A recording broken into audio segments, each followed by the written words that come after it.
Hello boss, nasa range 2 tayo ngayon.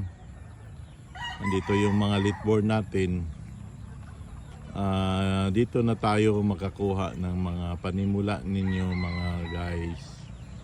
Itong mga pullets natin. Siguro by next month pwede natin siyang ma-harvest. Maganda naman sila.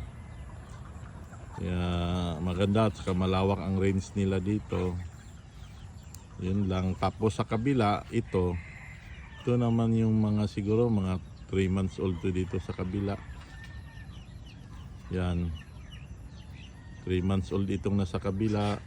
Marami rin tong mga lalaki. Kasi ang mga babae nito na kuan, nililimit na namin. Sisyo pa lang. Ina-out na namin tong mga babae. Yan, naka gitna lang yung ano natin, range dito sa Tower Game Farm. Sa bagong page natin, Tower Game Farm 2. Yun lang.